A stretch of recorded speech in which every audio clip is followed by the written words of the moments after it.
بسم اللہ الرحمن الرحیم نحمده ونصلی علی رسولہ الکریم.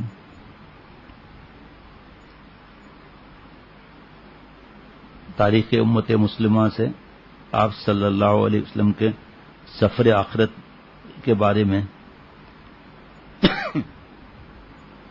اس میں سے بھی کچھ پڑھنا ہے اور کچھ نشر الطیب سے اور کچھ حضرت مفتی عاشق الہی صاحب رحمۃ اللہ علیہ. اور اب وقت آ چکا تھا کہ پیغمبر آخر الزمان صلی اللہ علیہ وسلم دنیا فانی سے عالم جاویدانی کی طرف رحلت فرمائیں کہ نبی آخر صلی اللہ علیہ وسلم نے اپنا فرض منصبی پورا ادا کر دیا تھا. اللہ کا پیغام پوری وضاحت کے ساتھ دنیا والوں کو پہنچا دیا تھا اور اسے ابلاغ میں جد و جہد، صبر، ایثار اور قربانی کی انتہا کر دی تھی. اب شریعت کی تکمیل ہو چکی تھی، وحی کا نزول پورا ہو گیا تھا، دین حق کا پرچم اب سر بلند تھا اور اس کی حفاظت اور اشاعت کیا کر دی. لائیے پھر اعراب لگانا اچھی بات نہیں ہے.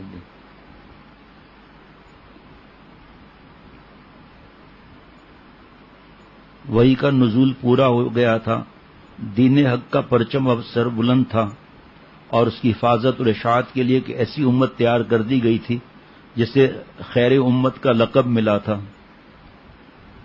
جو قیامت تک بنی نوع آدم کی رہنمائی، امامت اور قیادت کی ذمہ دار تھی. 23 سال کے انتھک مجاہدوں اور قربانیوں کے ذریعے رحمت دو عالم صلی اللہ علیہ وسلم نے انسان کے لیے ایک ایسی جہان نو کی بنیاد رکھ دی تھی جس کی پناہ میں انسانیت تا قیامت سکھ کا سانس لے سکتی تھی. اگرچہ اب تک اسلامی ریاست کی حدود جزیرۃ العرب تک محدود تھی، مگر دنیا کی بڑی بڑی حکومتوں کو دعوت اسلام پہنچ چکی تھی اور ہر قوم اس انقلاب کو بچشم حیرت دیکھ رہی تھی جس نے صحرائے عرب کے ہر ذرے میں ایک نئی تابانی پیدا کر دی تھی. حج سے واپسی کے بعد حضور اکرم صلی اللہ علیہ وسلم کو اللہ تعالیٰ کے بارگاہ میں حاضری کا اشتیاق غالب محسوس ہونے لگا تھا. آپ صلی اللہ علیہ وسلم معمول سے زیادہ استغفار اور حمد و تسبیح میں مشغول رہنے لگے، گویا آپ سفر آخرت کی تیاری فرما رہے ہوں. آپ صلی اللہ علیہ وسلم کے ارشادات بھی آپ کی رخصتی کا پتہ دے رہے تھے. آپ صلی اللہ علیہ وسلم نے ایک دن غزوہ احد کے شہیدوں کے لیے یوں دعا فرمائی جیسے آپ سب کو الوداع کہہ رہے ہوں. پھر آپ صلی اللہ علیہ وسلم مسجد میں آئے اور ممبر پر تشریف فرما ہو کر صحابہ رضوان اللہ علیہ مجمعین کو یوں خطاب کیا: میں تم سے پہلے اگلی منزل پر جا رہا ہوں، میں تمہارے لیے گواہی دوں گا، اب تم سے حوض کوثر پر ملاقات ہوگی. مجھے یہ خدشہ تو نہیں کہ تم میرے بعد شرک کرنے لگو، لیکن ڈرتا ہوں کہ تم دنیا داری میں ایک دوسرے سے آگے بڑھنے کی کوشش کرنے لگو اور جس طرح گزشتہ قومیں ہلاک ہوئیں تم بھی اسی طرح ہلاک ہو جاؤ. خیبر، فدق اور وادی القریٰ کے شمالی فتوحات کے بعد ریاست مدینہ کی سرحدوں میں اس باز نتینی روما کی سرحدوں سے جا ملی تھیں. تھوڑا کم کر دینا سوچا، جس نے کچھ ہی مدت پہلے فارس جیسی عالم کی طاقت کو گھٹنوں پر جھکا کر دنیا کو اپنی قوت و شوکت کا اثر نو یقین دلایا تھا. مگر اس عظمت اور ہیبت کے باوجود رومی ارباب اقتدار عرب انقلاب کی لہر سے غیر معمولی طور پر خائف تھے. اسی بنا پر انہوں نے بلقا جانے والے اسلامی سفیر حارث بن عمیر رضی اللہ تعالیٰ کو قتل کیا تھا. اس کے رد عمل میں جنگ موتا برپا ہوئی اور بعض نتینیوں نے مدینے پر جلغار کی تیاریاں کر لیں، جسے رسول اللہ صلی اللہ علیہ وسلم نے تبوک تک پیش قدمی کر کے ناکام بنا دیا.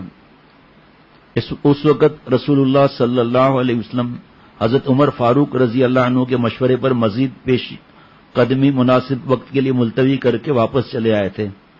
مگر اس کے کچھ عرصے بعد رومیوں کو سرزنشت کرنے کی ایک اہم وجہ پیدا ہو گئی، وہ یہ کہ شامی سرحدی علاقے معان کے نصرانی عرب گورنر فروا بن عمر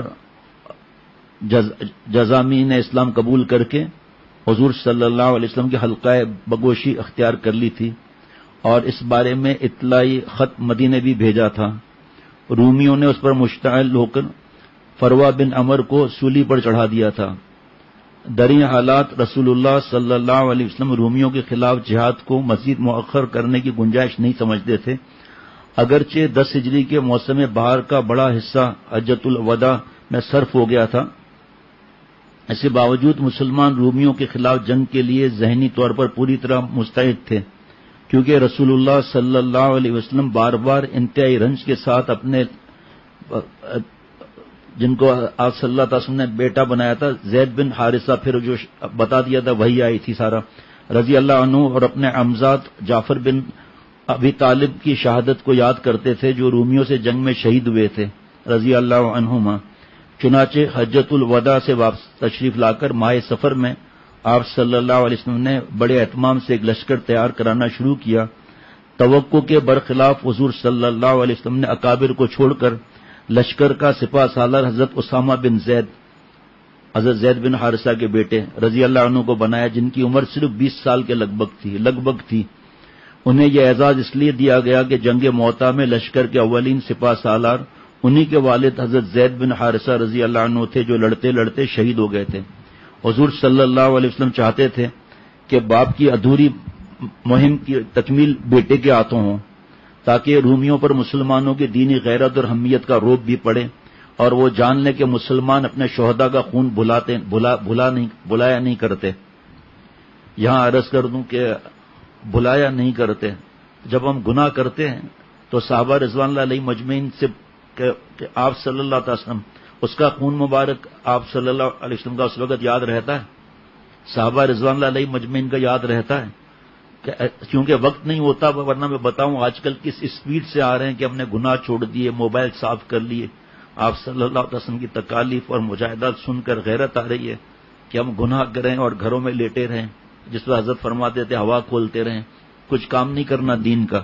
یا اب صلی اللہ علیہ وسلم نے کیا فرمایا کہ پیسوں کی دوڑ تو وہ صحابہ رضوان علیہ مجمعین کے لیے تھوڑی تھا، جو آپ صلی اللہ علیہ وسلم کے سامنے کیا کیا فدا کر دیتے تھے، صدقہ دیتے تھے، کتنے اونٹ سواریاں، کیا کیا، اس کے بعد بھی کیا کیا واقعات ہیں ہمارے لیے۔ یہ اصل بات کہا جاتا ہے سامنے، لیکن مخاطب سب ہوتے ہیں، اور نصیحت کسی کو تو کریں گے نا، تو سامنے کون ہے؟ پوری امت ہے، ہم لوگ بھی ہیں۔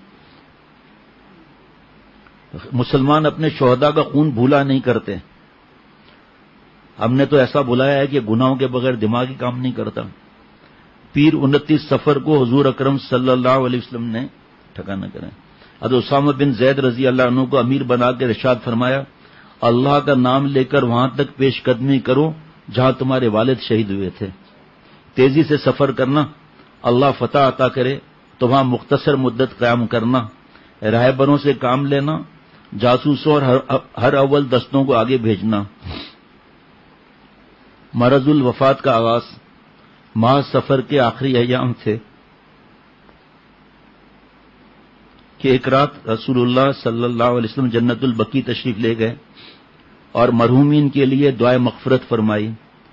صبح ہوئی تو آپ صلی اللہ علیہ وسلم کو سر میں شدید درد محسوس ہوا۔ یہ میں نہیں بیان کرنا تھا، لیکن حضرت مفتی صاحب سے پوچھ کر پھر اس کو بیان کر رہا ہوں۔ فرمایا نہیں، اس کو تو بیان کرنا چاہیے۔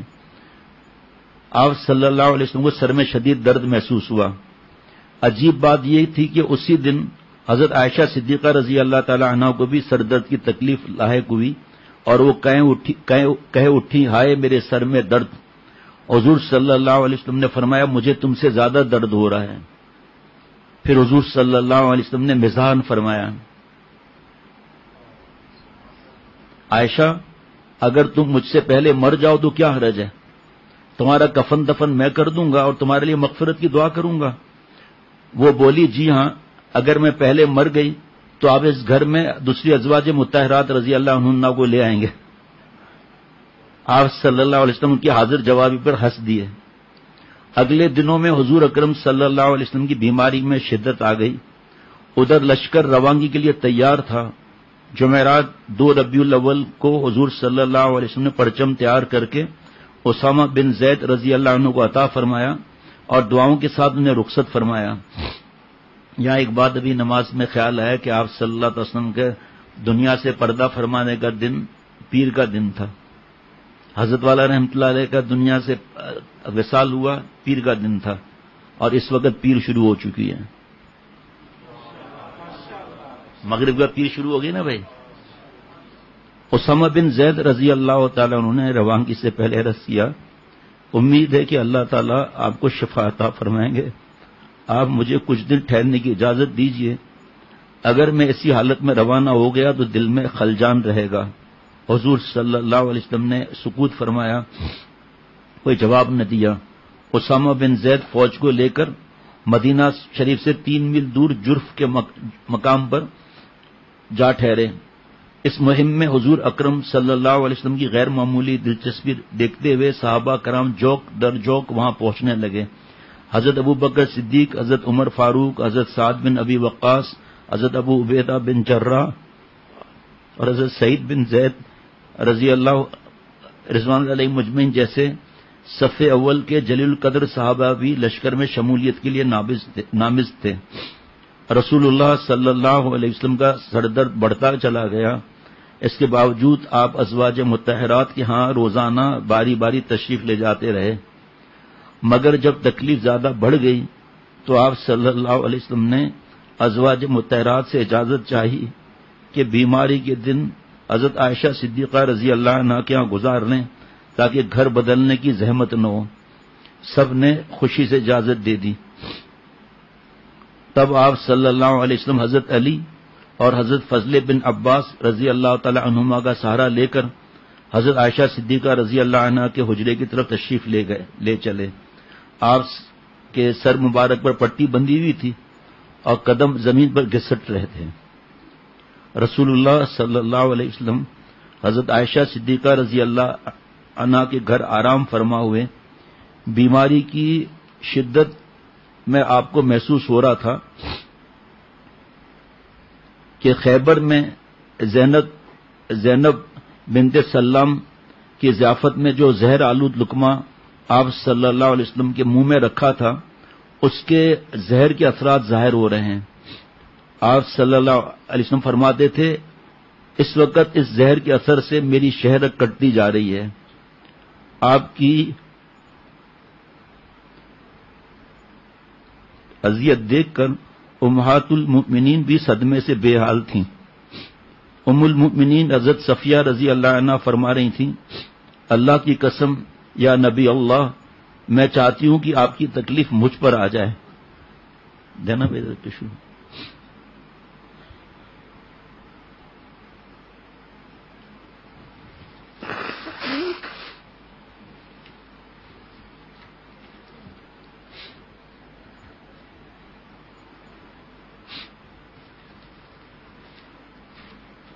اس وقت رسول اللہ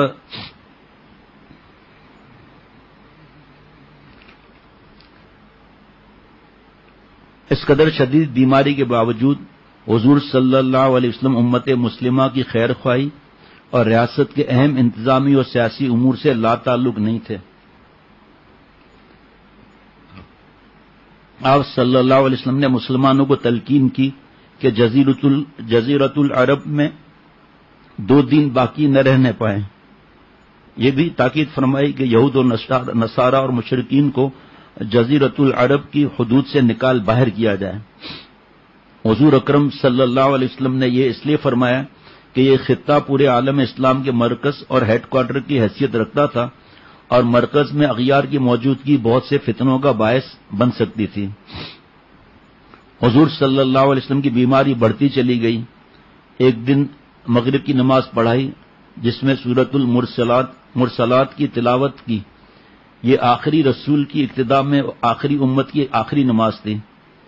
اس کے بعد بخار کی شدت سے غشی کی کیفیت طاری ہونے لگی۔ عشاء کی نماز کے بعد وقت آپ صلی اللہ علیہ وسلم کو افاقہ ہوا تو پوچھا، کیا لوگ نماز پڑھ چکے؟ حضرت عائشہ صدیقہ رضی اللہ عنہ نے عرض کیا، جی نہیں، وہ آپ کے منتظر ہیں۔ رسول اللہ صلی اللہ علیہ وسلم نے وضو فرما کر مسجد تشریف لے جانے کا ارادہ کیا، مگر نقاہت اور غشی کی وجہ سے یہ ممکن نہ ہوا۔ تب آپ صلی اللہ علیہ وسلم نے تازہ دم ہونے کے لیے 7 مشک پانی منگوایا اور ایک بڑے برتن میں تشریف فرما ہوئے۔ گھر کی خواتین نے آپ صلی اللہ علیہ وسلم پر بہتر پہ پانی اونڈیلا، پنکھا بند کرنا، آپ کو ٹھنڈک پہنچی تو ہاتھ کے اشارے سے مزید پانی گرانے سے منع فرمایا اور نماز کے لیے اٹھنے لگے، مگر دوبارہ غشی طاری ہوئی۔ ہوش آیا تو دریافت فرمایا کیا لوگ نماز پڑھ چکے؟ عرض کیا گیا جی نہیں، وہ آپ کا انتظار کر رہے ہیں۔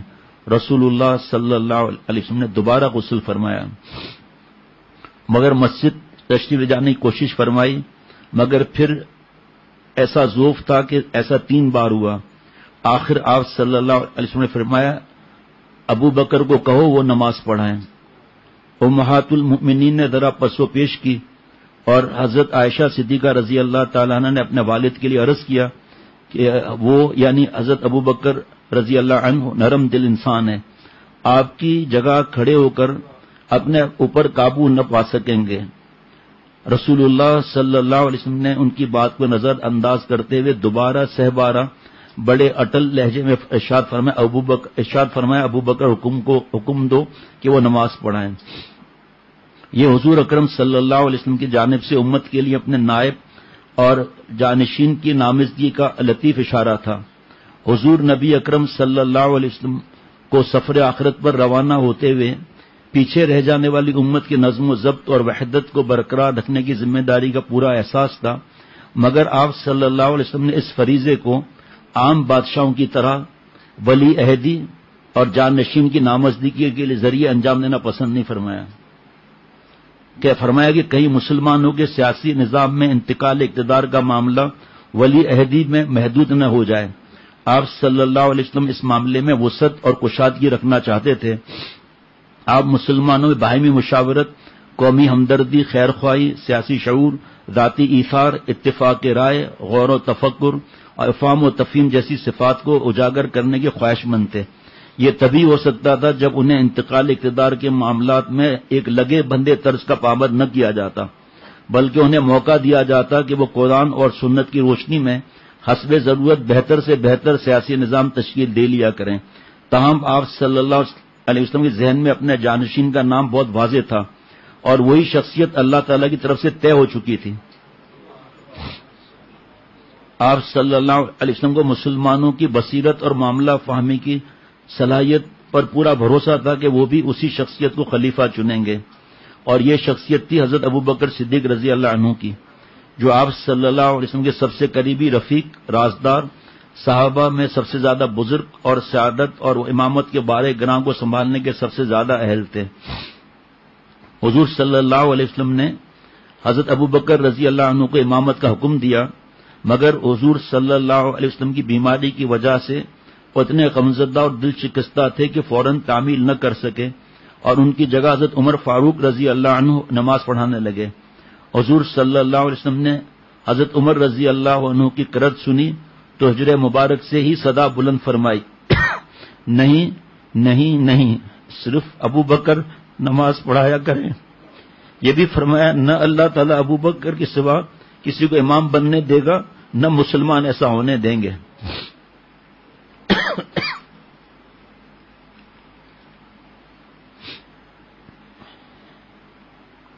چنانچہ اس کے بعد حضور صلی اللہ علیہ وسلم کی وفات تک تمام نمازیں حضرت ابو بکر صدیق رضی اللہ عنہ ہی پڑھاتے رہے۔ مسجد نبوی کا مصلی وہ مقام تھا جہاں حضور صلی اللہ تعالی وسلم کی موجودگی میں کسی اور کو قدم رکھنے کی جرأت نہ تھی، مگر آپ صلی اللہ علیہ وسلم کا اپنی زندگی میں کسی کو خود اپنی جگہ مقرر کرنا اس بات کا واضح قرینہ تھا کہ آپ صلی اللہ علیہ وسلم اپنی جانشینی کے لیے کس پر اعتماد کرتے ہیں۔ آپ صلی اللہ علیہ وسلم چاہتے تھے کہ مسلمان اپنے رسول کی منشا کو خود سمجھ کر اپنے رمز شناسی اور سیاسی بصیرت کا ثبوت پیش کریں گے، اور بعد میں ایسا ہی ہوا۔ ہمیشہ کی طرح اس بار بھی صحابہ رضوان اللہ علیہ مجمعین توقع پر پورے اترے۔ اگرچہ حضور نبی اکرم صلی اللہ علیہ وسلم نے اپنے جانشین کی نامزدگی کو خلاف مصلحت سمجھا تھا، اور اسے مسلمانوں کی شورا پر چھوڑنا پسند کیا تھا، مگر ایک دن آپ صلی اللہ علیہ وسلم کو یکایک خیال ہوا تھا کہ کہیں اس طرح مسلمانوں میں کوئی بات نہ ہو، چنانچہ آپ صلی اللہ علیہ وسلم نے فرمایا ابو بکر اور ان کے صاحبزادے کو بلا لو، میں کچھ تحریر کروا دوں، کہیں ایسا نہ ہو کہ ابو بکر کی موجودگی میں کوئی اور امیدوار کھڑا ہو جائے۔ یہاں بہت سی نصیحتیں ہیں جس سے پتا چلتا ہے کہ ہر ایک کو یہ کتاب نہیں پڑھنی ہے۔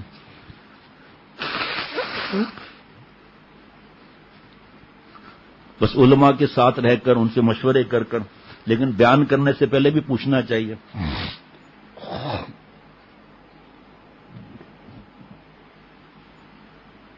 جمعرات کے دن حضور صلی اللہ علیہ وسلم کی بیماری نہایت شدت اختیار کر گئی۔ آپ صلی اللہ علیہ وسلم نے اسی حالت میں کچھ نصیحتیں لکھوانے کے لیے کاغذ طلب کیا۔ اس وقت حضرت عمر، حضرت عباس اور چند صحابہ رضی اللہ عنہم خدمت میں حاضر تھے۔ کچھ نے حکم کی تعمیل کرنا چاہی، مگر اس وقت حضور صلی اللہ علیہ وسلم پر شدید نکات طاری تھی، بار بار غشی ہوتی تھی، اس لیے حضرت عمر رضی اللہ تعالیٰ عنہ اور دیگر صحابہ نے آپ کی زحمت کا خیال کر کے کچھ لکھانے سے منع کیا اور کہا کہ رسول اللہ صلی اللہ علیہ وسلم کی شدید تکلیف میں ہے، ہمارے پاس قرآن پاک موجود ہے، آپ صلی اللہ علیہ وسلم کی تعلیمات ہمیں کافی ہیں۔ رسول اللہ صلی اللہ علیہ وسلم یہ سب سن رہے تھے، لیکن اطمینان بھی ہو گیا کہ دین کی تکمیل کے متعلق یہ تربیت یافتہ جماعت پر اعتماد ہے اور بعد میں پیش آنے والے نئے مسائل کا حل کتاب اور سنت کی روشنی میں اخذ کرنے کی صلاحیت رکھتی ہے۔ پھر آپ صلی اللہ علیہ وسلم نے نصائح لکھوانے پر اصرار نہ فرمایا اور مجلس برخاست کرنے کا حکم دیا۔ فرمایا اچھا اب تم جاؤ، تاہم ضروری وصیتیں زبانی بتاتے ہوئے فرمایا مشرکوں کو جزیرۃ العرب سے نکال دینا، اسامہ کے لشکر کو اسی اہتمام سے روانہ کرنا جس طرح میں لشکروں کو رخصت کیا کرتا تھا، وفود کا ایسے ہی اعزاز اور اکرام کرتے رہنا جیسا کہ میں کرتا تھا۔ رسول اللہ صلی اللہ علیہ وسلم نے فرمایا کہ اللہ بھی اور مسلمان بھی ابو بکر کے سوا کسی کو خلیفہ نہیں بننے دیں گے۔ ایک دن حضرت علی رضی اللہ عنہ کو کاغذ قلم لانے کا حکم دیا۔ آپ صلی اللہ تعالی علیہ وسلم کچھ وصیتیں لکھوانا چاہتے تھے۔ دیگر صحابہ کی طرح حضرت علی رضی اللہ تعالیٰ عنہ نے بھی لکھنا خلاف مصلحت سمجھا۔ عرض کیا بیان فرما دیں، میں زبانی یاد کر لوں گا۔ آپ صلی اللہ علیہ وسلم تاب نہ ہو۔ فرمایا میں وصیت کرتا ہوں کہ نماز کا، زکوٰۃ کا، اور تیسری ایسی بات ہے اس میں بہت فکر رکھنی چاہیے، اس کو پھر دوبارہ حضور صلی اللہ علیہ وسلم فرمایا، نماز کا، زکوٰۃ کا سنتے ہی رہتے ہیں، اور اپنے ماتحتوں کا بہت خیال رکھنا، اپنے ماتحتوں کا۔ یہاں صرف فیکٹری نہیں آتی، گھر بھی آتا ہے۔ ایک گھر میں 4 کمرے ہیں، 4 بھائی رہ رہے ہیں، ہر ایک اپنے کمرے کا بڑا ہے۔ ایک دکان ہے، اس میں 2 آدمی ہیں، وہ اس کا بڑا ہے، اس کے ماتحت وہ ہیں، بیوی ماتحت ہے، اولاد ماتحت ہے، بیوی بچے ماتحت ہے، بہو بیٹی، جہاں جیسا معاملہ اس کو پوچھنا چاہیے، چاہے مدرسہ ہو، چاہے خانقاہ ہو، چاہے جو بھی ہو، اپنے ماتحتوں کا خیال رکھنے کی اس حالت میں آپ صلی اللہ علیہ وسلم فرما رہے ہیں۔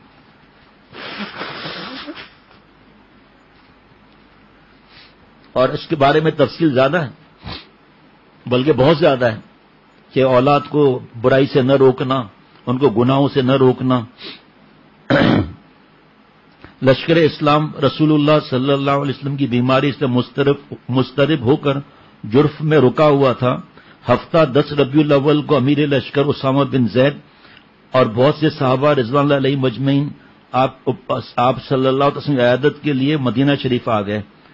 اسی دن ظہر کی نماز کے وقت حضور صلی اللہ علیہ وسلم کو کچھ افاقہ ہوا۔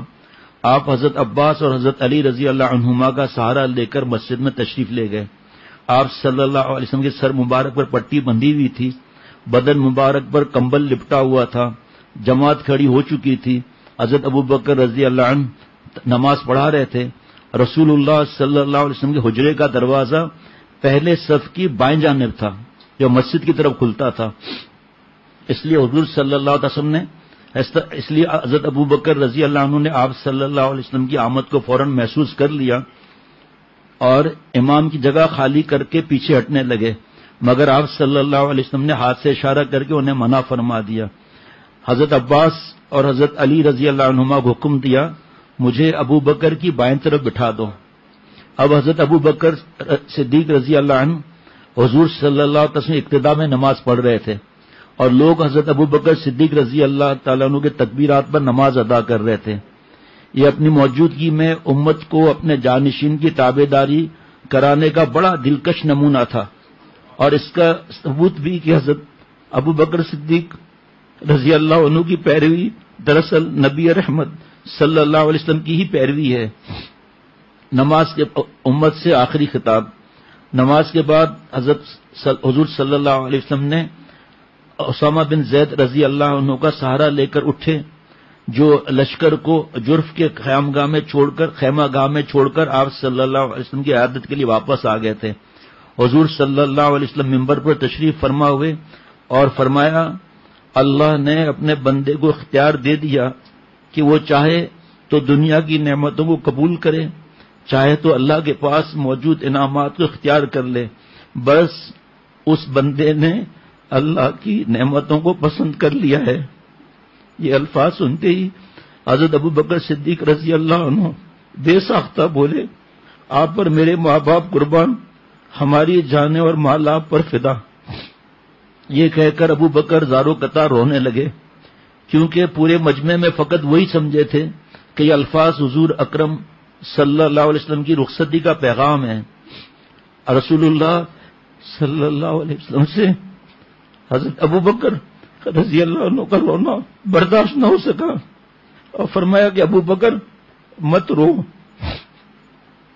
پھر فرمایا، آپ صلی اللہ علیہ وسلم نے مجھ پر سب سے زیادہ احسانات ابو بکر کے ہیں. اگر مجھے کسی انسان کو محبوب بناتا ہوتا ابو بکر ہی کو محبوب بناتا، مگر ان سے رشتہ دینی بھائی بندی کا ہے. اچھا، مسجد میں کھلنے والے سب دروازے بند کر دینا، صرف ابو بکر کے گھر کا دروازہ کھلے رہنے دینا.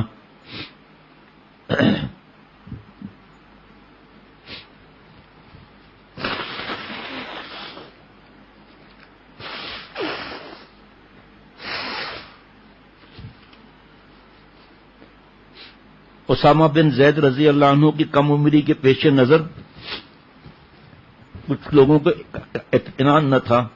اس سے قبل جنگ موتا میں جب ان کے والد کو امیر اول بنایا گیا تو اس وقت منافقین نے چیم و گویاں ہوئی تھیں. حضور صلی اللہ علیہ وسلم کو ان باتوں سے سخت کوفت ہو رہی تھی. چنانچہ آپ صلی اللہ علیہ وسلم نے فرمایا کہ اگر تم اسامہ کی قیادت پر اعتراض کر رہے ہو تو اس سے پہلے تم اس کے والد کی قیادت پر بھی اعتراض کر چکے ہو. اللہ کی قسم وہ اس منصب کے قابل تھے، اور اللہ کی قسم وہ مجھے تمام لوگوں میں سب سے زیادہ محبوب تھے، اور اللہ کی قسم یہ اسامہ بھی اسی منصب کے لائق ہیں. حضور صلی اللہ تعالی علیہ وسلم کو خدشہ تھا کہ دیگر قوموں کی طرح انبیاء اور اولیاء کی عقیدت میں غلو کر کے شرک میں مبتلا نہ ہو جائیں. آپ نے قیامت تک آنے والے مسلمانوں کو خبردار کرتے ہوئے ارشاد فرمایا، گزشتہ قوموں نے اپنے پیغمبروں اور بزرگوں کی قبروں کو سجدے گاہ بنا لیا تھا، خبردار تم ایسا نہ کرنا، میں تمہیں اس سے منع کرتا ہوں. رسول اللہ صلی اللہ علیہ وسلم نے انصار کے بے پایاں احسانات اور ان کی گراں قدر خدمات کو یاد کرتے ہوئے مہاجرین کو ان سے حسن سلوک کی وصیت کی. فرمایا، لوگوں، انصار کے معاملے میں تمہیں اچھا رویہ رکھنے کی تاکید کرتا ہوں. عام مسلمان بڑھتے جائیں گے اور انصار گھٹتے گھٹتے کھانے میں نمک کے مانند ہو جائیں گے. وہ اپنی ذمہ داری ادا کر چکے، اب ان کی ذمہ داری تمہیں ادا کرنی ہے. تمہارے ارباب اور چاہیے کہ انصار کے نیکوکار لوگوں کی قدردانی کرتے رہیں اور ان میں سے جو کسی خطا کا مرتکب ہوں ان سے درگزر کریں.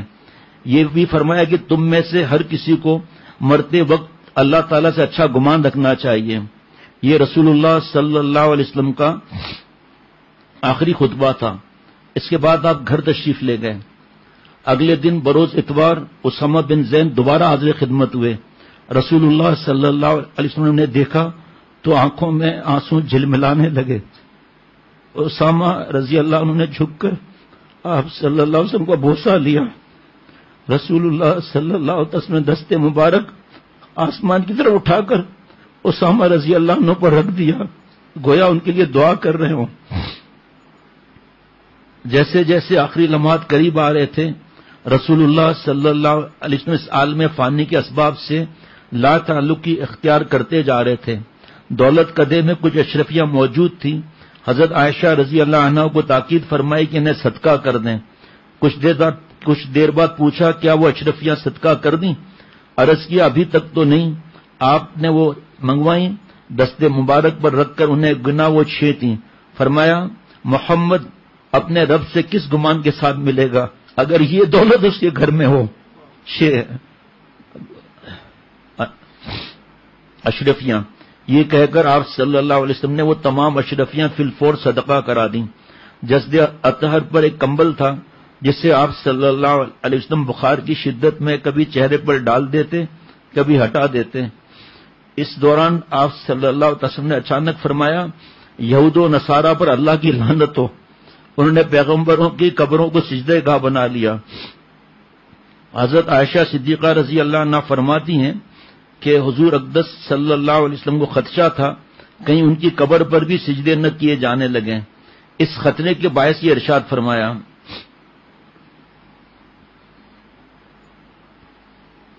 اس شرک کے امکان سے بچانے کے لیے مکان کے اندر تدفین بھی اور قبر تک رسائی کا راستہ بند کر دیا گیا.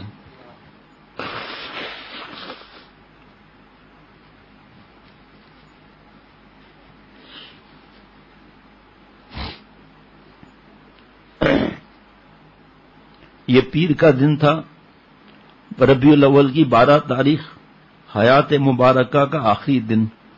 فجر کی اذان کے وقت حضور صلی اللہ علیہ وسلم کی طبیعت بہتر معلوم ہو رہی تھی. جب جماعت کھڑی ہوئی تو آپ صلی اللہ علیہ وسلم نے حجرے کا پردہ اٹھایا. عمر بھر کی محنت کا حاصل آپ کے سامنے تھا. صحابہ رضوان اللہ علیہم مجمعین صف بستہ ہاتھ باندھے بارگاہ الہی میں باادب کھڑے تھے. حضرت ابوبکر صدیق رضی اللہ عنہ نماز پڑھا رہے تھے. حضرت فرماتے تھے اب تو بہت سی باتیں ان بیانات میں مل گئی ہیں کہ جب بھی گناہ کا تقاضا ہو تو سوچا کرو ان باتوں کو. سوچا کرو طائف کے میدان میں پتھر مارے جا رہے ہیں. سوچا کرو ایک دن 70 صحابہ رضوان اللہ علیہ مجمعین شہید ہوئے ہیں احد کے میدان میں. اب یہ باتیں سوچنے کی اور بھی سوچنے کی ہے یہ کہ کس طرح صف میں کھڑے ہوں گے، کیسے آپ صلی اللہ علیہ وسلم دیکھ کر خوش ہو رہے ہیں. رسول اللہ صلی اللہ علیہ وسلم کے لیے یہ منظر اتنا دلکش تھا کہ چہرہ انور خوشی سے تمتمانے لگا. آپ ایسی حالت میں دنیا سے رخصت ہونے پر خوش تھے کہ اسلام کی وارث ایک امت تیار ہو چکی ہے جو تا قیامت اللہ کا پیغام عام کرنے اور بندوں کو بندگی سکھانے کے لیے مستعد ہے. آپ صلی اللہ علیہ وسلم ایک ایسی جماعت چھوڑے جا رہے تھے جو ہر حال میں دعوت اسلام اور جہاد فی سبیل اللہ کے لیے پورے طرح کمر بستہ تھی.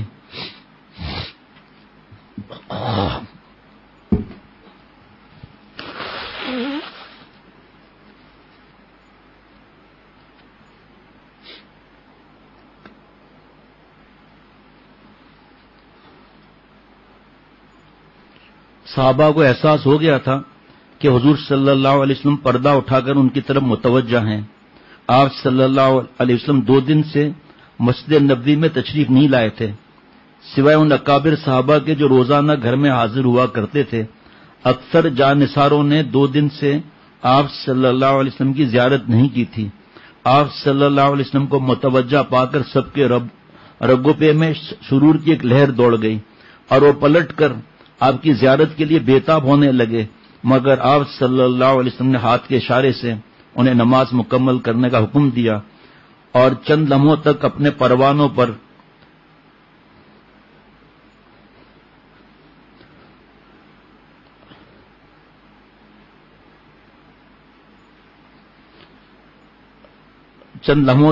پروانوں پر الوداعی نگاہ ڈالنے کے بعد حجرہ شریفہ کا پردہ گرا لیا. صبح سویرے حضرت علی رضی اللہ عنہ حاضر ہوئے. رسول اللہ صلی اللہ علیہ وسلم کی حالت بہتر دیکھ کر انہیں تسلی ہوئی. باہر نکلے تو صحابہ رضوان اللہ علیہ مجمعین کی خیر خیریت معلوم کرنے کے لیے بے چین تھے. ان کے دریافت کرنے پر حضرت علی رضی اللہ تعالیٰ نے کہا الحمدللہ حضور صلی اللہ علیہ وسلم اب ٹھیک ہیں. صحابہ رضوان اللہ علیہ اجمعین مطمئن ہو کر اپنے معمول کے کاموں میں مصروف ہو گئے. حضور صلی اللہ علیہ وسلم سے اجازت لے کر حضرت ابوبکر صدیق رضی اللہ تعالیٰ عنہ کچھ دیر کے لیے مسافاتی گاؤں میں اپنے گھر تشریف لے گئے. پیچھے رسول اللہ صلی اللہ علیہ وسلم کی طبیعت پھر ناساز ہو گئی. بے ہوشی طاری ہونے لگی. سحر کے وقت پورے مدینہ منورہ پر سکوت چھایا ہوا تھا. رحمت دو عالم صلی اللہ علیہ وسلم پر غشی کی حالت طاری تھی.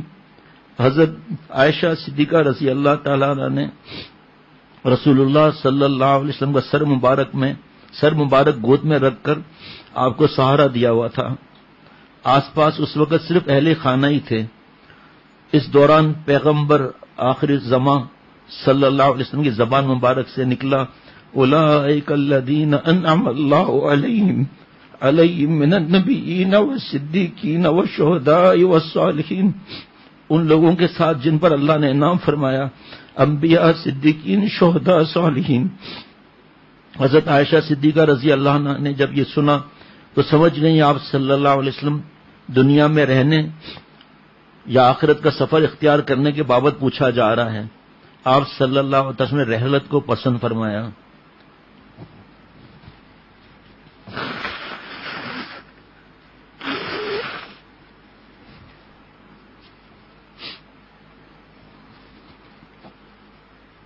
دیکھیں نماز کا، زکوٰۃ کا فرمایا آپ صلی اللہ علیہ وسلم. اس کے بارے کے احکامات کیا ہیں پھر؟ اس کو کون بتائے گا؟ علماء مفتی صاحبان بتائیں گے نا. اب جان کنی کے آثار ظاہر ہونے لگے. آخری لمحات میں رسول اللہ صلی اللہ علیہ وسلم آہستہ آہستہ یہ فرما رہے تھے، نماز کا اہتمام کرنا، ماتحتوں اور کمزوروں کا خیال رکھنا. گالیاں، ناراض تو پھر پکے ہی ناراض، نہ مسکرا کر دیکھنا، نہ احسان کرنا، کچھ بھی نہیں، بس ہم سے ہی ہیں، نہ اپنی اصلاح کرانا. آپ صلی اللہ علیہ وسلم یہ الفاظ دہراتے رہے یہاں تک کہ آواز پست ہوتی چلی گئی، صرف ہونٹ ہلتے دکھائی دیتے تھے. حضرت عائشہ صدیقہ رضی اللہ عنہ سورہ فلق، سورہ ناس پڑھ کر آپ صلی اللہ علیہ وسلم پر دم کرنے لگیں. اس دوران نبی اکرم صلی اللہ علیہ وسلم نے آسمان کی طرف دیکھا اور فرمایا پھر رفیق الاعلی، سب سے عالی شان رفیق کے پاس، سب سے عالی شان رفیق کے پاس. اتنے میں حضرت عائشہ صدیقہ رضی اللہ عنہ کے بھائی حضرت عبد الرحمن رضی اللہ عنہ پیلو کی تازہ شاخ ہاتھ میں لیے ہوئے اندر داخل ہوئے. مسواک. نبی اکرم صلی اللہ علیہ وسلم کی نگاہ اس طرف جم گئی. حضرت عائشہ صدیقہ رضی اللہ تعالی عنہ سمجھ گئیں حضور صلی اللہ علیہ وسلم کا مطلب. بھائی سے شاخ لے کر اسے صاف اور اپنے دانت مبارک سے نرم کیا اور مسواک تیار کر کے آپ صلی اللہ علیہ وسلم کو پیش کی.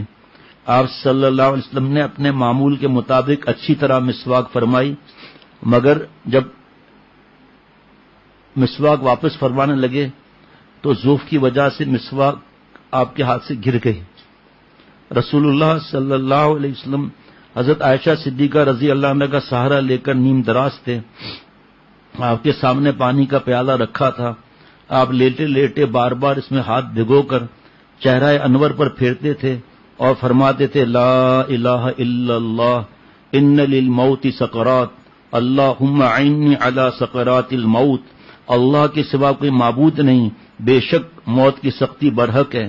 اے اللہ موت کی سختی میں میری مدد فرما.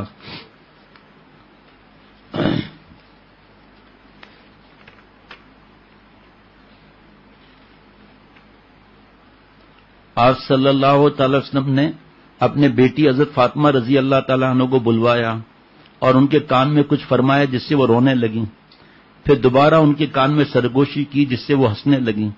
جب حضرت عائشہ صدیقہ رضی اللہ تعالیٰ عنہ نے اس کے بارے میں حضرت فاطمہ رضی اللہ تعالیٰ عنہ سے دریافت کیا تو انہوں نے بتایا کہ پہلی بار آپ صلی اللہ علیہ وسلم نے فرمایا کہ میرے وفات کا وقت قریب آ چکا ہے.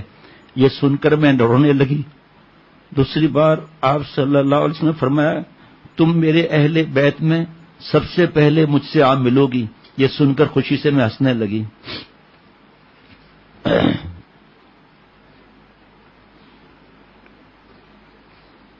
حضرت عائشہ صدیقہ رضی اللہ تعالیٰ عنہ فرماتی ہیں کہ جب آپ صلی اللہ علیہ وسلم بیمار ہوتے تھے تو یہ دعا پڑھ کر اپنے ہاتھوں پر دم کر کے جسم مبارک پر پھیر لیتے تھے. اللہم رب الناس اذھب البأس انت الشافی لا شفاء الا شفاؤک اشفی شفاء لا یغادر سقما، اے مخلوق کے رب اس تکلیف کو ہٹا دے، تو ہی شفا دینے والا ہے، نہیں ہے کوئی شفا مگر اے اللہ آپ کی شفا ہے، آپ شفا عنایت فرمائے، ایسی شفا جو بیماری اور تکلیف کو نہ چھوڑے۔ حضرت عائشہ صدیقہ رضی اللہ تعالیٰ عنہ فرماتی ہیں کہ مرض الوفات کے دنوں میں نے یہ دعا پڑھ کر آپ صلی اللہ علیہ وسلم کے ہاتھوں پر دم کر کے آپ صلی اللہ علیہ وسلم کے جسم مبارک پہ پھیرنا چاہا تو آپ صلی اللہ علیہ وسلم نے اپنے ہاتھ ہٹا لیے اور یوں دعا کی، اللہم اغفر لی والحقنی بالرفیق الاعلی، اے اللہ تو میری مغفرت فرما اور مجھے رفیق اعلی کی طرف بلا لے۔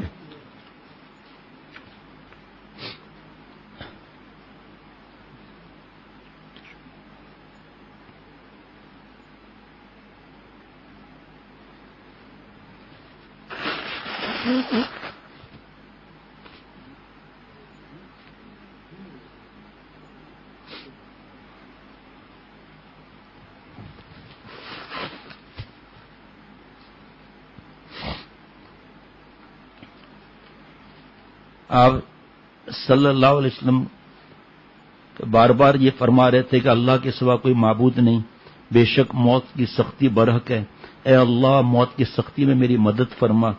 اپنے والد ماجد حضور صلی اللہ علیہ وسلم کی تکلیف دیکھ کر حضرت فاطمۃ الزہرا رضی اللہ عنہ بے ساختہ سسک اٹھی اور آواز نکلی، واہ کرب ابا، ہائے میرے ابا کی تکلیف۔ رحمت عالم صلی اللہ علیہ وسلم نے لاڈلی بیٹی کی طرف دیکھا اور آستہ سے فرمایا، بیٹی آج کے بعد تیرے ابا کو کوئی تکلیف نہیں ہوگی۔ اس حالت میں آپ صلی اللہ علیہ وسلم پر ایک لمحے کے لیے غشی طاری ہوئی، دستے مبارک پانی کے پیالے میں ایک طرف ڈھلک گیا، پھر ہوش آیا۔ آپ صلی اللہ علیہ وسلم نے اپنے دولت کدے کی چھت کی طرف نگاہ اٹھائی، ہاتھ سے اوپر کی طرف اشارہ کیا اور فرمایا، اللہم الرفیق الاعلی، اے اللہ سب سے عالی مرتبت رفیق۔ پھر ہاتھ سے اوپر کی طرف اشارہ کرتے ہوئے فرمایا، پھر رفیق الاعلی، پھر رفیق الاعلی۔ یہ کہتے کہتے دست مبارک ایک طرف ڈھلک گیا، روح مبارک عالم بالا کی طرف پرواز کر گئی۔ انا للہ و انا الیہ راجعون۔ صحابہ رضوان اللہ علیہ مجمعین پر نزا کا عالم دیکھ کر سیدہ فاطمہ رضی اللہ عنہ، حضرت علی رضی اللہ عنہ کو اور سیدہ حفصہ اپنے والد محترم حضرت عمر فاروق رضی اللہ عنہ کو بلوا لیا تھا، مگر ان کے پہنچنے سے پہلے آپ صلی اللہ علیہ وسلم دار فانی سے پردہ فرما چکے تھے۔ حضور اکرم صلی اللہ علیہ وسلم کی پردہ فرمانے کی اطلاع سن کر صحابہ رضوان علیہ مجمعین پر بجلی گر پڑی۔ کسی کو اپنے کانوں پر یقین نہیں آتا تھا۔ جب سے یہ دنیا بنی تھی کسی نے کسی سے ایسی محبت نہیں کی جیسے صحابہ رضوان علیہ مجمعین کو اپنے آقا اور مولا سے۔ وہ یہ فراق کیسے برداشت کر پاتے؟ سپہر کا وقت تھا، مگر شدت غم سے ایسا معلوم ہوتا تھا جیسے مدینہ شریف پر تاریکی لپٹ گئی ہو، لوگوں کے آنکھوں کے سامنے اندھیرا سا چھا گیا تھا۔ حضرت فاطمہ رضی اللہ تعالی عنہ فرما رہی تھی، آہ میرے ابا جی، آپ نے دائے اجل کی پکار پر لبیک کہہ دیا، ہائے میرے ابا جان جن کا مسکن جنت الفردوس ہے۔ آہ ابا جی، ہم جبریل علیہ السلام کو آپ کی وفات کا دھکڑا سناتے ہیں۔ حضرت عثمان رضی اللہ تعالیٰ کی یہ حالت تھی جیسے گویا اور سماعت سلب ہو گئی ہو۔ حضرت علی رضی اللہ تعالیٰ عنہ بیٹھے کے بیٹھے رہ گئے تھے۔ حضرت عمر رضی اللہ تعالیٰ عنہ اس صحنے پر حواس کھو بیٹھے اور ماننے سے انکار کر دیا۔ حضور اکرم صلی اللہ تعالی وسلم کی حضرت ہو گئی۔ منافقین کو اس صحنے پر خوش ہوتا اور سر اٹھاتا دیکھ کر حالت غضب طاری تھی حضرت عمر رضی اللہ تعالیٰ عنہ پر۔ اس کٹھن وقت میں حضور اکرم صلی اللہ علیہ وسلم کے رازدار اور رفیق خاص حضرت ابوبکر صدیق رضی اللہ تعالیٰ عنہ ہی خود پر قابو پائے ہوئے تھے۔ آپ صلی اللہ علیہ وسلم کے پردہ فرمانے کی خبر سنتے ہی گھوڑے کو سرپٹ دوڑاتے ہوئے مدینہ پہنچے، حجرے میں داخل ہوئے۔ جسد اقدس چادر سے ڈھانک دیا گیا تھا۔ انہوں نے چادر کھول کر پیشانی مبارک پر بوسہ دیا اور روتے ہوئے فرمایا کہ میرے ماں باپ آپ پر قربان، آپ کی زندگی بھی بہترین تھی اور وفات بھی بہترین۔ حضرت ابو بکر صدیق رضی اللہ عنہ اب مسجد میں آئے، دیکھا حضرت عمر رضی اللہ تعالیٰ عنہ لوگوں کے درمیان کھڑے نہایت جوش سے کہہ رہے ہیں، کچھ منافق قسم کے آدمی افواہیں پھیلا رہے ہیں کہ رسول اللہ صلی اللہ علیہ وسلم کی وفات ہو گئی، اللہ کی قسم وہ زندہ ہیں، اپنے رب سے ملنے گئے ہیں جیسے حضرت موسیٰ علیہ السلام گئے تھے، بہت جلد وہ لوٹ آئیں گے اور ان کے ہاتھ پاؤں کٹوا دیں گے جو حضور صلی اللہ علیہ وسلم کی وفات کی خبریں پھیلا رہے ہیں۔ حضرت ابو بکر صدیق رضی اللہ تعالیٰ عنہ نے حضرت عمر رضی اللہ تعالیٰ عنہ خاموش کرا دیا اور صحابہ کو مخاطب کر کے فرمایا،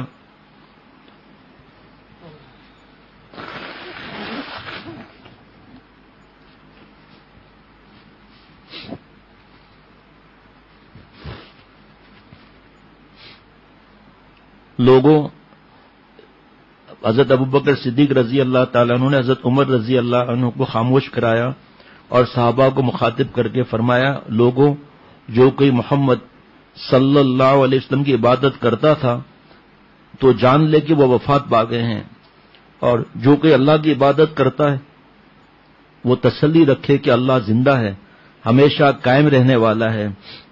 پھر یہ آیت تلاوت کی، محمد صلی اللہ علیہ وسلم رسول ہی تو ہیں، خدا تو نہیں، ان سے پہلے بھی کتنے رسول دنیا سے جا چکے، بس اگر وہ وفات ہو جائیں یا شہید کر دیے جائیں تو کیا دین سے منحرف ہو جاؤ گے؟ اور جو انحراف کرے گا وہ اللہ کا کچھ نہیں بگاڑ سکے گا، اور اللہ عنقریب شکر گزاروں کو بدلہ دے گا۔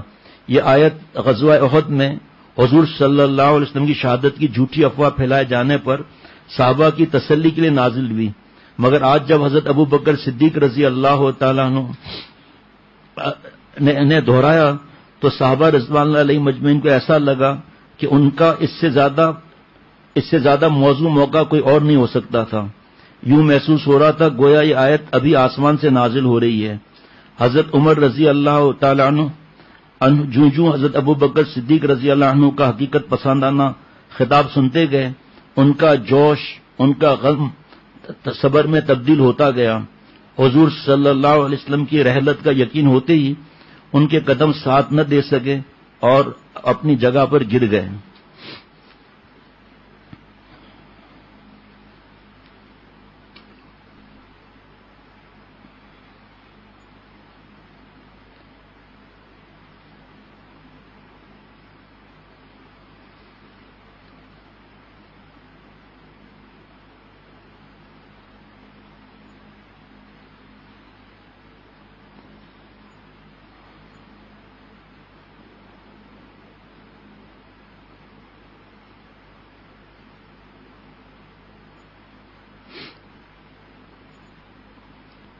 اس دوران خانہ اقدس میں حضور اکرم صلی اللہ علیہ وسلم غسل اور تجہیز و تکفین کے امور انجام دینے کی تیاری شروع ہو گئی۔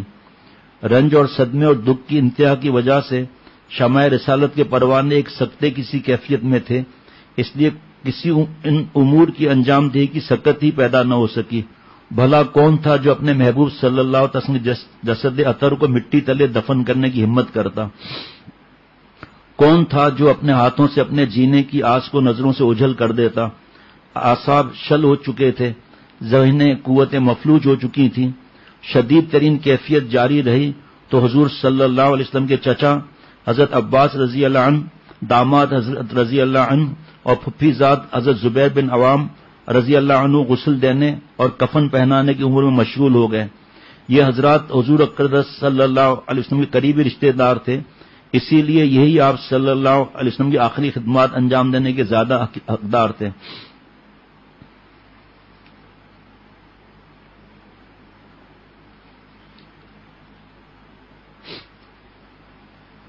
اسی دن منافقوں نے سر اٹھانا شروع کر دیا تھا، ابھی اس وقت نہیں ہے وہ۔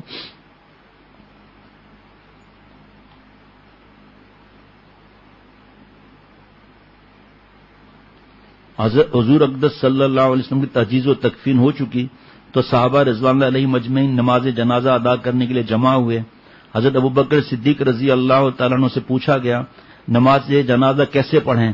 فرمایا ٹولیاں بنا کر اندر جاؤ، نماز پڑھتے رہو۔ چنانچہ اس طرح نماز جنازہ ادا کی گئی۔ رسول اللہ صلی اللہ علیہ وسلم کا جنازہ حجرہ عائشہ میں ہی رہا.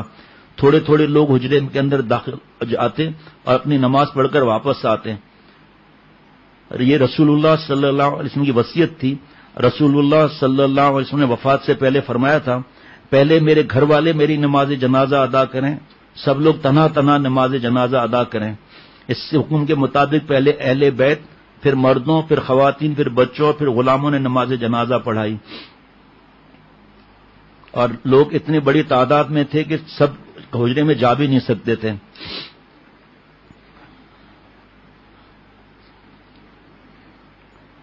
حضرت صدیق اکبر رضی اللہ تعالیٰ نے کہا کہ میں نے رسول اللہ صلی اللہ علیہ وسلم کو یہ ارشاد فرماتے ہوئے سنا ہے کہ ہر نبی کو اسی جگہ دفن کیا جاتا ہے جہاں اس کی روح قبض کی گئی ہے. چنانچہ رسول اللہ صلی اللہ علیہ وسلم کا بستر ہٹا کر وہیں قبر کی کھدائی شروع کی گئی. امہات المومنین رات میں اپنے حجروں میں سخت زمین پر کدالیں چلنے کی آوازیں سن رہی تھیں.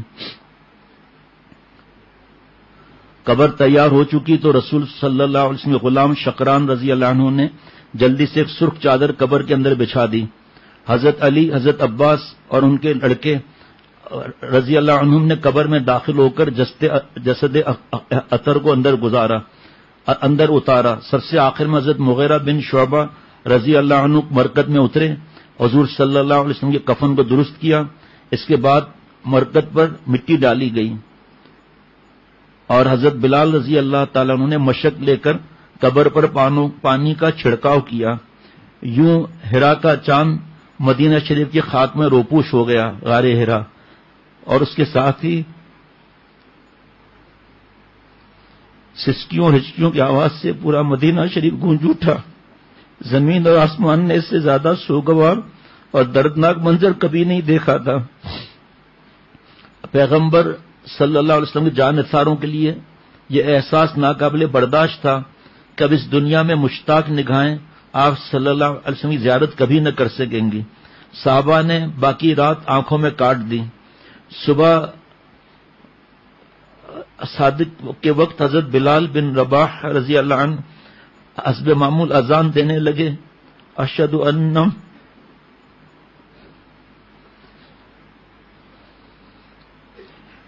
ان محمد رسول اللہ پر پہنچے تو ضبط کی تاب نہ رہی, ہزاروں قطار رونے لگے.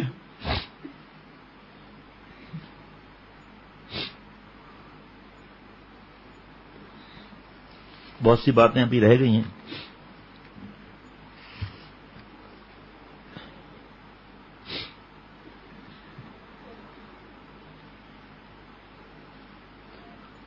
یہ نشر الطیب میں ہے کہ حضرت ملک الموت نے عرض کیا کہ حق تعالیٰ نے مجھ کو بھیجا ہے, آپ صلی اللہ علیہ وسلم فرمائے تو میں روح قبض کروں, اور اگر آپ فرمائیں تو چھوڑ دوں. مجھ کو آپ کی حکم کی اطاعت کا حکم ہے. آپ صلی اللہ علیہ وسلم نے حضرت جبریل علیہ السلام کی طرف دیکھا. حضرت جبریل علیہ السلام نے کہا اے محمد صلی اللہ علیہ وسلم, اللہ تعالیٰ آپ کی لقاء کا مشتاق ہے. آپ صلی اللہ علیہ وسلم ملک الموت کو فرمایا کہ میری ملک الموت کو قبضے روح کی اجازت دی.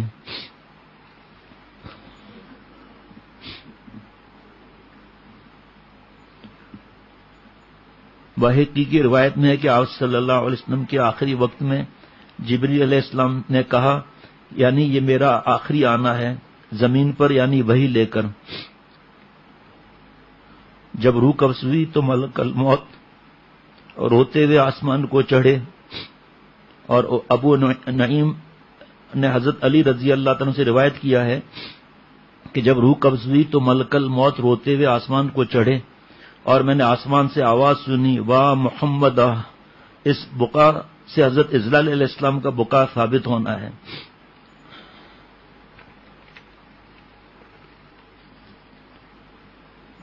آپ اس طرف آ جائیں ایک منٹ کے لیے, ٹشو دینا مجھے, تو تھوڑا بھیڑ ہے جائے مجھے برابر میں.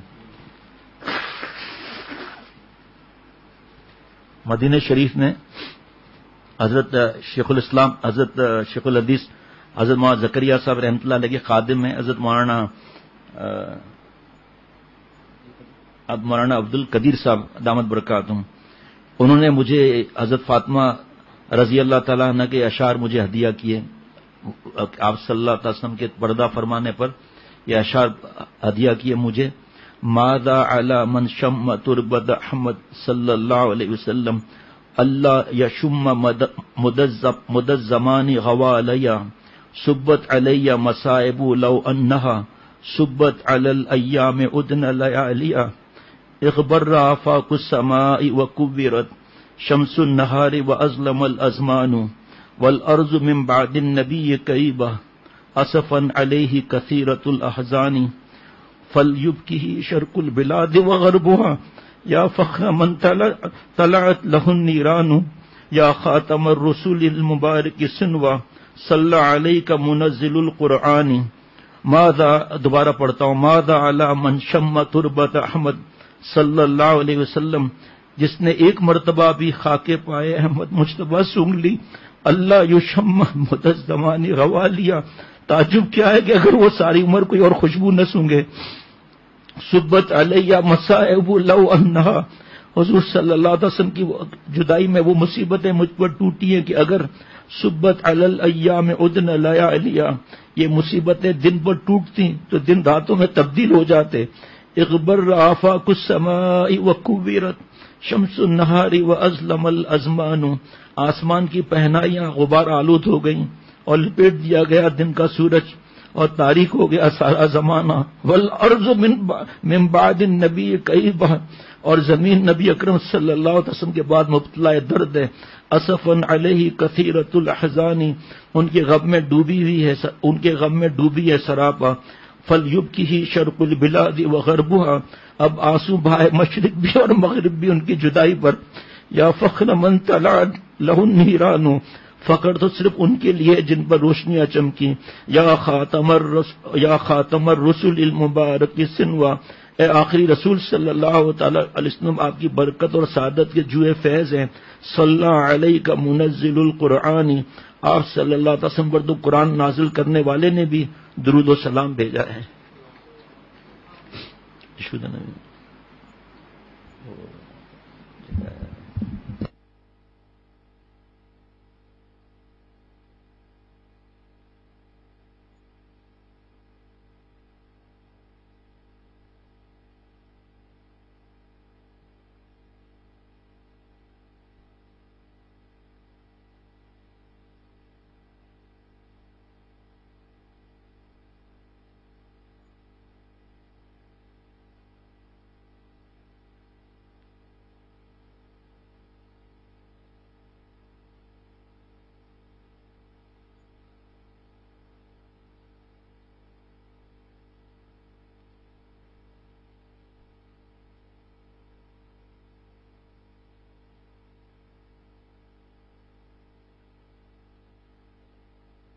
حضرت ابن مسعود رضی اللہ عنہ سے روایت ہے کہ مرض الوفات میں رسول اللہ صلی اللہ علیہ وسلم نے ہمیں طلب فرمایا اور اپنے وفات کے قریب کی خبر دی اور فرمایا اللہ تمہیں خوش رکھے، ہدایت پر قائم رکھے، تمہاری نصرت فرمائے. فرمایا میں تمہیں تقوی اختیار کرنے کی وصیت کرتا ہوں اور تمہیں اللہ کے سپرد کرتا ہوں. صحابہ رضوان اللہ علیہ مجمعین نے عرض کیا کہ یا رسول اللہ آپ صلی اللہ علیہ وسلم کو غسل کون دے گا؟ آپ صلی اللہ علیہ وسلم نے فرمایا میرے اہل بیت میں سے جو رشتے میں زیادہ قریب ہیں وہ بہت سے فرشتوں کے ساتھ مجھے غسل دیں گے. وہ فرشتے تمہیں دیکھ رہے ہوں گے مگر تم ان کو نہ دیکھ سکو گے. نماز جنازے کے بارے میں فرمایا تم مجھے غسل اور کفن دے دو تو چارپائی پر لٹا کر قبر کے کنارے رکھ دینا، کچھ دیر کے لیے وہاں سے ہٹ جانا، کیونکہ سب سے پہلے مجھ پر نماز میرے دوست حضرت جبریل علیہ السلام پڑھیں گے، ان کے بعد حضرت میکائیل علیہ السلام، پھر حضرت اسرافیل علیہ السلام، پھر ان کے بعد ملک الموت نماز پڑھیں گے. یہ مفتی عاشق الہی صاحب رحمۃ اللہ علیہ کتاب سے پڑھ رہا ہوں. ان کے ساتھ فرشتوں کا ایک بڑا لشکر ہوگا. اس کے بعد میرے گھر کے مرد نماز پڑھیں گے، پھر گھر کی خواتین، پھر اس کے بعد تم لوگ گروہ در گروہ، جیسے پہلے بار بار عرض کر چکا ہوں، ابھی کچھ باتیں کل بھی عرض کروں گا.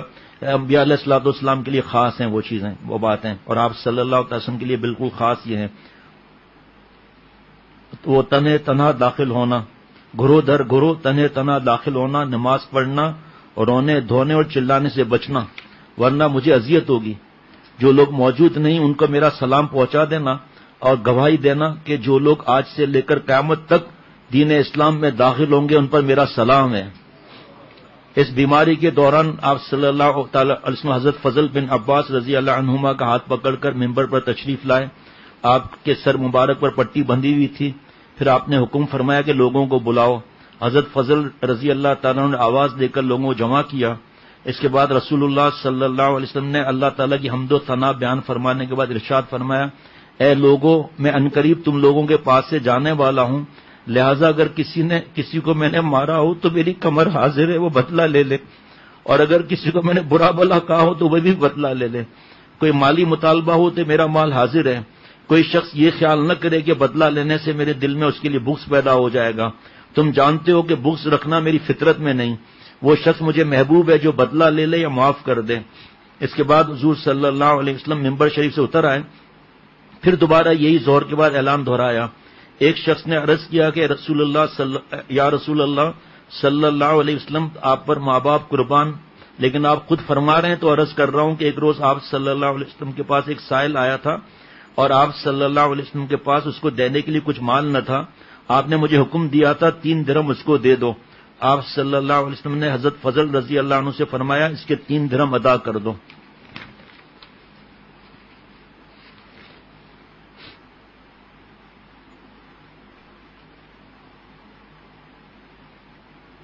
صدیق اکبر رضی اللہ تعالیٰ عنہ نے چہرہ انور سے چادر ہٹائی. یہ دوسری روایت ہے. پیشانی مبارک کو فرتے عقیدت کے ساتھ چوما اور بولے، میرے ماں باپ آپ پر قربان. آپ کی وفات سے نبوت اور وحی کا سلسلہ منقطع ہو گیا. آپ صلی اللہ علیہ وسلم کی تعریف کا حق ادا نہیں کیا جا سکتا. اگر آپ صلی اللہ علیہ وسلم رونے سے منع نہ کیا ہوتا تو ہم اپنی آنکھوں کے آنسو آپ صلی اللہ علیہ وسلم پر ختم کر دیتے. رونا چلانا وہ آنسو بہانا منع نہیں، جو آپ نے سنا بھی ہوگا. آپ وہ اشعار سنا دیں گے. اللہ، اشعار اسی مائک پر ہوں گے یا وہی مائک؟ آپ صلی اللہ علیہ وسلم کی پیاری سنتیں شیخ العرب والعجم عارف باللہ حضرت مولانا شاکی محمد اختر صاحب رحمۃ اللہ علیہ کی کتابچہ نہ ہو تو پھر لے لیں. ہے تو آج سے ارادہ کر لیں کہ کھانے کے وقت سنتیں ادا کریں گے. ابھی جب جائیں گے گھر، اور جو گھر میں سن رہے ہیں سب ہاتھ دھوئیں گے، بسم اللہ کہیں گے. سنتیں لکھی ہوئی ہیں، اور پھر رات کے سوتے وقت کی بھی سنتیں ادا کر کے آج سے شروع ہو جائیں گے، اور اپنے بچوں کے بھی تعلیم دیں گے انشاءاللہ تعالی.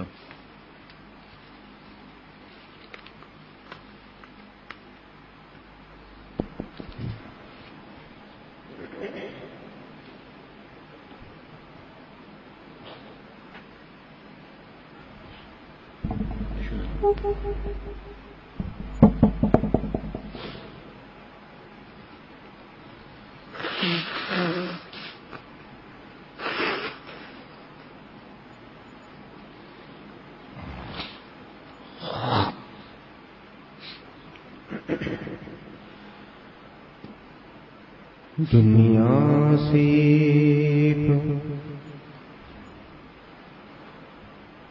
محمد موتی صلی اللہ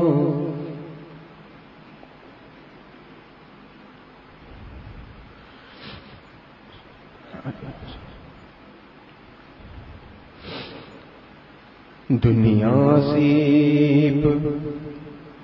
محمد موتی صلی اللہ علیہ وسلم، اس بن دنیا کیسی ہوتی، اس بن دنیا کیسی ہوتی، صلی اللہ علیہ وسلم.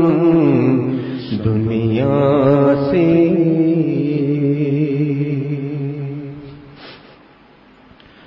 مقصود کونین محمد، مطلوب دارین محمد، مقصود کونین محمد، مطلوب دارین محمد اس بن دنیا کیسے ہوتی صلی اللہ علیہ وسلم اس بن دنیا کیسے ہوتی صلی اللہ علیہ وسلم دنیا سے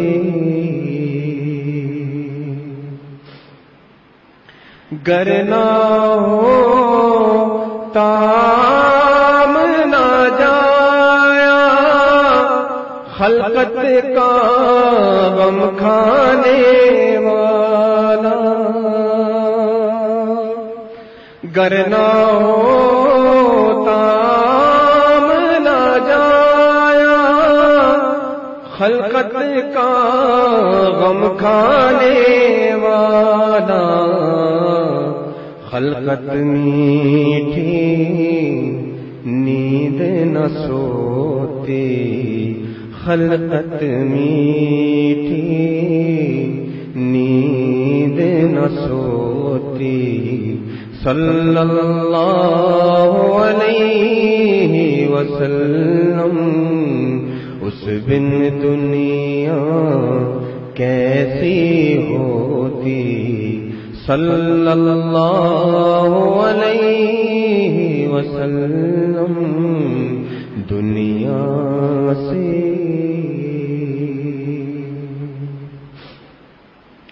زہرا کا دل غم کا مارا ہجر نبی میں پارا پارا زہرا کا دل غم کا مارا ہجر نبی میں پارا پارا گمسم آنسو ہار پہ روتی گمسم آنسو ہار پہ روتی صلی اللہ علیہ وسلم اس بن دنیا کیسی ہوتی صلی اللہ علیہ وسلم دنیا سے ساجن بن سکھ چین ناوے یاد اس کی دن رین ستاوے ساجن بن سکھ چین ناوے یاد اس کی دن رین ستاوے دل تڑپے آنکھیں روتی دل تڑپے آنکھیں روتی صلی اللہ علیہ وسلم اس بن دنیا کیسی ہوتی صلی اللہ علیہ وسلم دنیا سے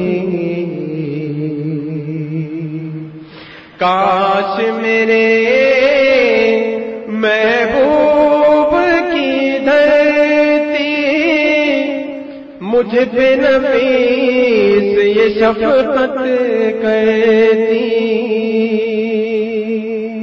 کاش میرے محبوب کی دھرتی مجھ پہ نفیس یہ شفقت کرتی اپنے اندر مجھ کو سموتی اپنے اندر مجھ کو سموتی صلی اللہ علیہ وسلم، اس بن دنیا کیسی ہوتی صلی اللہ علیہ وسلم دنیا سے۔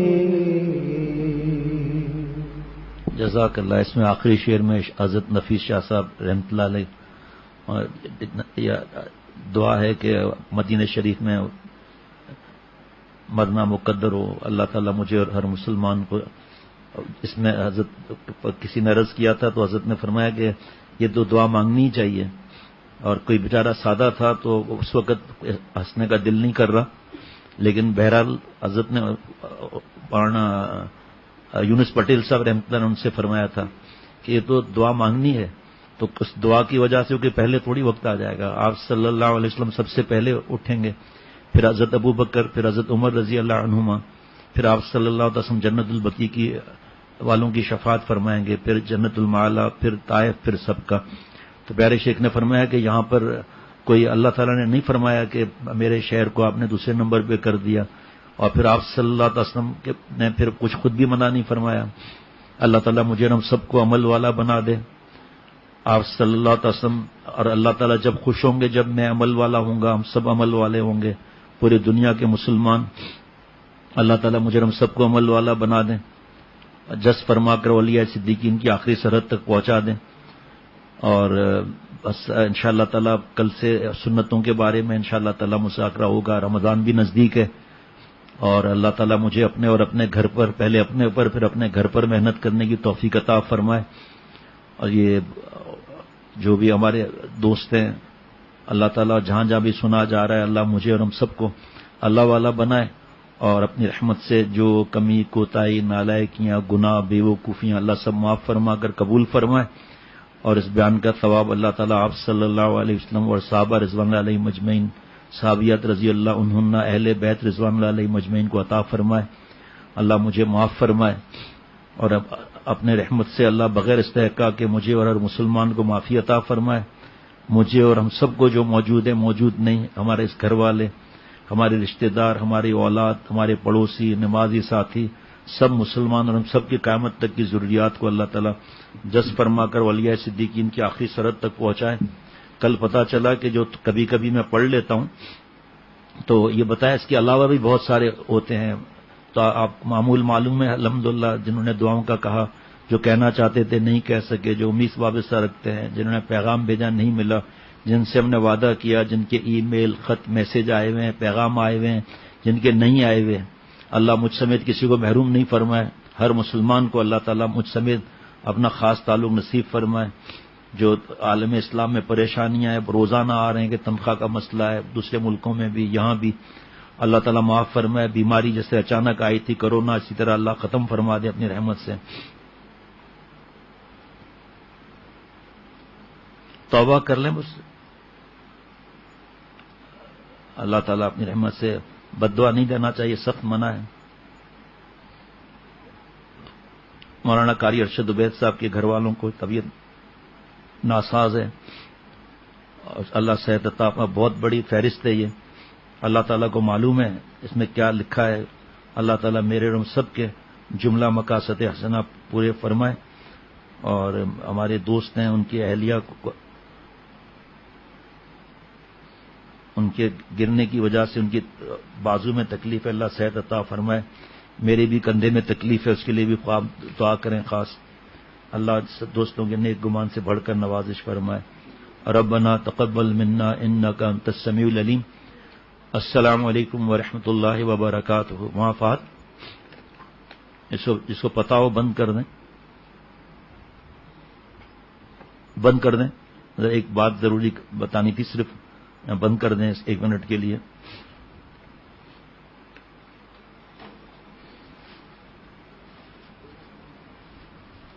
ہو گیا جی؟